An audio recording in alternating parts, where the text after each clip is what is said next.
Problem हुआ। तो हम लोगों ने बहुत प्रार्थना में लगे रहे, प्रार्थना किया ताकि मेरे पिताजी जल्दी से अच्छा हो जाए। उसके लिए प्रे किया हम लोग सब लोग मिलके। तो अचानक एक दिन हम लोगों को समीर सिन्हा जो मेरे ताऊ जी हैं उन्होंने कॉल किया और पापा को उनके पास भेजने के लिए बोला। तो हम लोगों ने पापा को भेज दिया। वहाँ पर आत्मिक जीवन बाइबल स्कूल स्टार्ट हुआ। तो मेरे पापा को वहाँ पे एडमिशन करवा दिया और फिर अंकल ने मेरे पापा को अपने बेटे की तरह पूरा अच्छे से देखभाल किया। शराब पीने के कारण मेरे पापा कुछ भी काम अच्छे से नहीं कर पाते थे, तो सब कुछ अंकल लोगों ने, अंकल और उनके घर वालों ने देखभाल किया। इसके लिए बहुत बहुत धन्यवाद अंकल को भी। फिर 2 महीने का जो कोर्स किया मेरे पापा ने, उस कोर्स करने के बाद मेरे पापा लौट आए, अच्छे हो गए। तो हम लोगों का जो विश्वास था यीशु मसीह पर, हम लोग हमेशा प्रार्थना करते थे, सेवा संगति में जाते थे, संडे स्कूल में भी हम लोग बहुत अच्छे थे, पढ़ाई में भी हम लोग को यीशु ने बहुत आशीष किया। हम तीनों बच्चे ने, मतलब हम, मेरी दीदी है और मेरा भाई और मैं, तीनों बच्चे हम लोग अच्छे से रिजल्ट्स लाते थे, मतलब अच्छा रिजल्ट्स करते थे, कभी भी ख़राब नहीं हुआ। तो यीशु के आशीर्वाद से हम लोग का हमेशा अच्छा हुआ। तो इसी विश्वास से हम लोग प्रार्थना करते थे, कभी हम लोग का पापा अच्छा हो जाएगा बोल के। पर ऐसा नहीं सोचा था कि एकदम चंगाई हो जाएंगे, एकदम मतलब शराब भी एकदम से छोड़ देगा, थोड़ा बहुत छोड़ सकता है ऐसा सोचा था, पर एकदम से छोड़ देगा, फिर इतना स्पिरिचुअली भी स्ट्रांग होके आएगा बोल के हम लोग ने नहीं सोचा था। फिर हम लोगों के पिताजी सिलीगुड़ी से वापस आए, वो भी हाँ अच्छे होकर शराब का कुछ भी नशीली चीज़ें को हाथ तक नहीं लगाया आज तक। वो तो बहुत पहले की स्टोरी है, जब मेरे पापा गए थे, वो तो 2013 या 12 का शायद, मतलब गए थे। तो तब से लेकर आज तक इतना साल हो गया, हम लोग का पिताजी ने अभी तक शराब को नहीं छोड़ा, मतलब टच नहीं किया। और उसके बाद हम लोग के पिताजी ने टेलरिंग का जो काम करते थे वो छोड़ दिया, अभी नया काम करते हैं, सिलाई मशीन का रिपेयरिंग करते हैं और सेल भी करते हैं। तो उसी दुकान में यीशु ने भी आशीष दिया, अभी ठीक से चल रहा है, मेरे पापा भी अच्छे से कर पाते हैं। और पापा की वजह से हम लोग का विश्वास अटूट हुआ और हम लोग यीशु मसीह को आज तक अच्छे से मान रहे हैं, क्योंकि हम लोग को जो हम लोग क्रिश्चियन होने की वजह से हम लोग क्रिश्चियन का सब कुछ नियम मानते थे, यीशु मसीह को मानते थे। पर जब हम लोग को पापा परिवर्तन होकर हम लोग के जीवन में आए, तब हम लोग का जीवन संपूर्ण रूप से परिवर्तन हो गया। और इसी बीच हम लोग का एग्ज़ाम भी आ रहा था, क्लास 10 हम लोग पहुंच गए, मतलब क्लास 10 में मैं और दीदी पहुंचे। तो हम लोगों को इस कॉलेज में, स्कूल में जो भी पढ़ाया जाता था उससे सफिशिएंट नहीं होता था, इसके लिए हम लोगों ने ट्यूशन्स लिए। और हम लोग का मम्मी ज़्यादा पैसा तो नहीं दे पाती थी, तो स्कूल मेरा मम्मी छोड़ दिया, पापा का काम थोड़ा ठीक हो गया बोल के। फिर मम्मी ने जो दुकान करती थी उस दुकान के पैसे से मेरे मम्मी ने ट्यूशन का फ़ीस दिया, मेरे इंग्लिश ट्यूशन का। फिर मैथ्स का ट्यूशन को पैसा नहीं दे पा रहे थे, तो मेरे मम्मी ने बोला एक को छोड़ना पड़ेगा, हम तो नहीं दे पाऊँ। तो मेरा दीदी ने क्विट कर दिया, मतलब ट्यूशन ही नहीं किया उसने, बिना ट्यूशन के ही पास किया और यीशु ने बहुत आशीष दिया उसको भी। और मुझे मैथ्स ट्यूशन का छोड़ने का मन नहीं था, पर फिर भी छोड़ना पड़ा। तो तब सर ने बोला कि तुम्हें छोड़ना नहीं है, मैं तुम्हें फ्री में ट्यूशन्स करा दूँगी। तो उसके लिए भी यीशु मसीह को बहुत बहुत धन्यवाद, मेरे जीवन में सर को भेजने के लिए। सर ने मुझे फ्री में ट्यूशन कराया और सर को भी बहुत बहुत धन्यवाद। हम लोग का जो साइंस का टीचर था वो मैथ्स का भी टीचर था, तो सर ने मुझे साइंस और मैथ्स का एग्ज़ाम ख़त्म होने तक फ्री में पढ़ाया, तो आज सर को भी बहुत बहुत धन्यवाद। और उसके बाद क्लास 10 का एग्ज़ाम ख़त्म होने के बाद जो 2 जून को मेरा रिज़ल्ट निकला, मतलब सबको रिज़ल्ट निकला, तो हम लोग न्यूज़ देख रहे थे। उसी रात को एक टीवी शो में, न्यूज़ लाइव में एक शो टेलीकास्ट हो रहा था, रियल हीरोज़ नाम का। तो उसी शो में हाँ, एक नंबर भी फ्लैश हो रहा था। तो उस नंबर में पूछा कि किसी का अगर ऐसा कांटेक्ट करना है तो इसी नंबर पे रियल हीरोज़ का शो में आप लोग आ सकते हो। तो उसी दिन मेरा मम्मी ने नंबर नोट करके नेक्स्ट डे हम लोग ऑफ़िस ढूंढते हुए गए।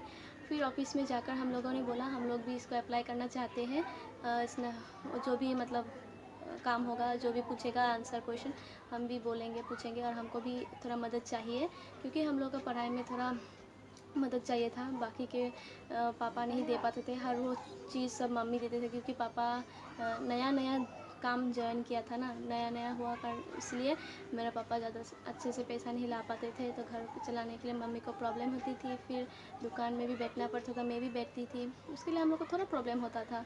और 3 बच्चे होने के कारण मम्मी अकेला सबको मुझे ही सब दे देगा, तो बाकी 2 बच्चे कैसे, 2 भाई बहन कैसे पढ़ेंगे, इसके लिए माँ को टेंशन हो रही थी। इसके लिए हम लोग वहाँ पे चले गए। फिर वहाँ पे जाने के बाद जाकिर हुसैन सर ने हम लोगों को बोला तुम लाइव शो में पार्ट लो, मतलब आओ अगर कोई आसाम का लोग तुम्हें हेल्प करना चाहता है तो करेगा, पर ऐसे नहीं बोला था कि कोई सच में ही करेगा, पर हम लोग ऐसे होप लेके गए, हाँ कोई तो कर सकता है। तो फिर वहाँ पे जाके यीशु ने वहाँ पर भी हम लोगों को बहुत आशीष दी। जाते ही देखा मैंने बहुत सारे बच्चों के लिस्ट थे वहाँ पे, बहुत सारे बच्चों ने रियल हीरोज़ में अप्लाई किया। সহায় কৰাৰ কথা কৈছা, যদি তুমি তোমাৰ মুখেৰে কোৱা।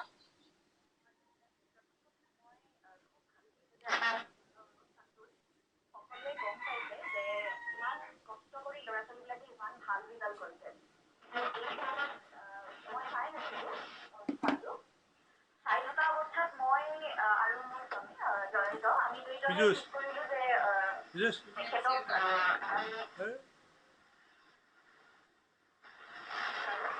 শুনি আছোঁ, কওক। আমি চাই থাকোঁতে আমি তেতিয়া ঠিক কৰিলোঁ যে আমি কিয়নো আমি নোৱাৰিম সহায় কৰিবলৈ। আচলতে সকলোকে সহায় কৰিবলৈ ইচ্ছা যায়, কিন্তু এতিয়া বৰ্তমান এই যিগৰাকী কন্যা আপোনাৰ ওচৰত বহি আছে, ছাত্ৰীগৰাকী, তেখেতক আমি এই 2টা বছৰৰ কাৰণে মানে হায়াৰ ছেকেণ্ডেৰী 2টা বছৰৰ যিমানখিনি খৰচ হয় এই গোটেইখিনি খৰচ আমি কৰিবলৈ বিচাৰিছোঁ। তেখেতৰ অকণমান তেতিয়া সহায় হ'ব। আৰু মই অনুৰোধ জনাইছোঁ যে চৰকাৰে এই গোটেই কেইগৰাকীকে যাতে সহায় কৰে, মই তাৰ বাবে অনুৰোধ জনাইছোঁ। খুব ভাল কথা প্ৰিয়ংকা, যে কেৱল মানুহক আমোদ দিয়াই নহয়, বেলেগৰ কাৰণে চিন্তা কৰা, সেই বস্তুটো প্ৰতিফলিত হৈছে। তোমালোকক, তোমাক আৰু তোমাৰ স্বামীক মোৰ ফালৰ পৰা ধন্যবাদ জনাইছোঁ। নিশ্চিতভাৱে জুম্পা, তুমি প্ৰিয়ংকা ভৰালী গান শুনিছা?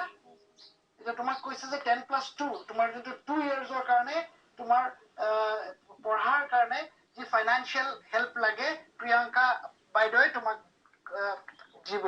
চ' কি ক'বা প্ৰিয়ংকা বাইদেউক? তাৰ কাৰণে মই বহুত বহুত ধন্যবাদ দিওঁ প্ৰথমে। তাৰপাছত মই ক'ব বিচাৰোঁ थैंक यू। दूसरों के द्वारा मुझे मदद करवाया, यीशु ने मुझे बहुत आशीष दी। इतने सारे बच्चों में से सिर्फ मुझे प्रियंका भोराली ने उसमें से चूज़ किया, मुझे हेल्प करने के लिए ठान ली, इसलिए बहुत बहुत धन्यवाद यीशु मसीह को। साथ ही साथ प्रियंका भोराली दी को भी बहुत बहुत धन्यवाद, क्योंकि उन्होंने मेरे लिए 2 साल का सारा जिम्मा उन्होंने उठाया। सारा पैसा, जो ट्यूशन फीसेस थे, जो मैंने बुक्स लिए खरीदे थे, जो मुझे एडमिशन कराने थे, हॉस्टल में मुझे रख के पढ़ने के लिए अपॉर्चुनिटी दिया, हॉस्टल में रही उसका फ़ीस, सारा कुछ उन्होंने मतलब बेयर किया। उसके लिए दीदी को भी बहुत बहुत धन्यवाद। एंड तक उन्होंने कभी बीच में नहीं छोड़ा, क्योंकि मैंने नेक्स्ट ईयर मैं गई थी न्यूज़ लाइव के शोज़ में। प्रियंका भोराली दी ने भी मुझे बहुत हेल्प किया, मेरे सारे कोर्सेज़ के फ़ीस, मुझे एडमिशन और ट्यूशन फ़ीस सब कुछ दिया।